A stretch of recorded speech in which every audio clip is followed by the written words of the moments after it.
Hey guys welcome back. চলে এলাম আজকে একটা নতুন ভিডিও নিয়ে। ভাবছেন তো এই টাকাগুলো কিসের জন্যে? ইয়েস, চলুন আজকে নিয়ে যাই আমাদের সরকার বাড়ির একটা ছোট্ট ট্র্যাডিশনাল প্ল্যানিংয়ে। হ্যাঁ, তো বিজয়া দশমীর শুভেচ্ছা নিয়ে সবাইকে আজকে আমি আমাদের সরকার বাড়ির একটা ছোট্ট গণেশ পুজোর দিকে নিয়ে যাচ্ছি। হ্যাঁ, বিজয়া দশমী হওয়া মানেই মায়ের বিসর্জন হয়ে যাওয়া, মানে পুরনো বছর শেষ আর নতুন বছরের শুরু। তো নতুন বছরের শুরু কিন্তু আমরা গণেশ ঠাকুরের এই পুজোর যাত্রা দিয়েই আমরা শুরু করি, যাতে সারা বছরটা যাতে আমাদের খুব ভালো যায়।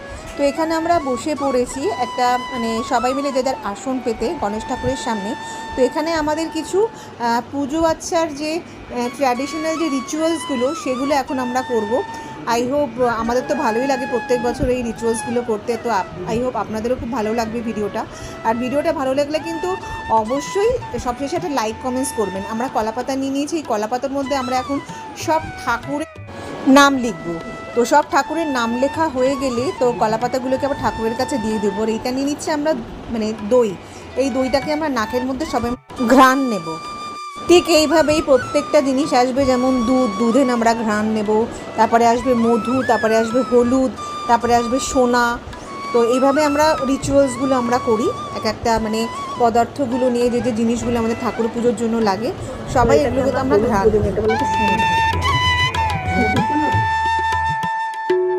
তারপরে বেলপাতার মধ্যে কিছু আমাদের ধান দুব্বর কিছু রিচুয়ালস রয়েছে, এগুলোকে হাতে মুড়িয়ে নিয়ে এটাকে আমাদের নাকে ঘ্রাণ নিতে হয় সবাইকে এক একজন করে।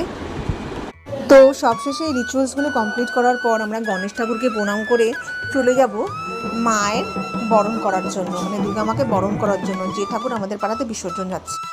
সো মাকে বরণ করতে গিয়ে পেয়ে গেলাম মায়ের একটা সুন্দর চেলি, যেটা আমার মাথাতে এসেই পড়লো। তো আমি এটাকে ঝটাপট নিয়ে নিলাম। আর অবশ্যই এটা আমার কাছে একটা আশীর্বাদ, যেহেতু আজ বৃহস্পতিবার। তো খুব ভালো দিন। তো বাড়িতে এসেই চললো প্রণামের পালা। এটা কিন্তু শুধু প্রণামের রিচুয়ালস নয়, এখানে কিন্তু টাকা পয়সার আদান প্রদানের ব্যাপারটাও রয়েছে। তো ছোট বড় থেকে শুরু করে যে যাকে প্রণাম করছে সে তার কাছ থেকে কিন্তু টাকাটা পাচ্ছে। তো এইভাবেই আমরা টাকা দিয়ে আদান প্রদানটা করি। এটা বিজয়া দশমীর দিনকে আমাদের বাড়িতে রিচুয়ালসটা হয়, আর ভীষণই মজা হয়। যারা ছোট তারা টাকা পায়, আর যারা বড় তারা টাকা দেয়। তো অবভিয়াসলি আমি যে বড়দের কাছ থেকে টাকা নিয়েছি, আমাদের থেকে যারা ছোট, আমার ভাইরা বলুন, আমার বৌদি বলুন, সবাই যারা যারা আমাকে প্রণাম করেছে তাদেরকে সবাইকে আমাকে টাকা দিতে হয়েছে। তো এই রিচুয়ালসটা কিন্তু আমাদের কাছে ভীষণ ফান, ভীষণ মজা, আর এটা একটা আশীর্বাদও বলা যেতে পারে। তো ভিডিওটা ভালো লাগলে কিন্তু অবশ্যই লাইক কমেন্টস করে নিশ্চয়ই জানাবেন, আর চ্যানেলটা ভালো লাগলে অবশ্যই সাবস্ক্রাইব করবেন। Thank you so much. শুভ বিজয়, সবাই ভালো থাকবেন, সবার নতুন বছর যেন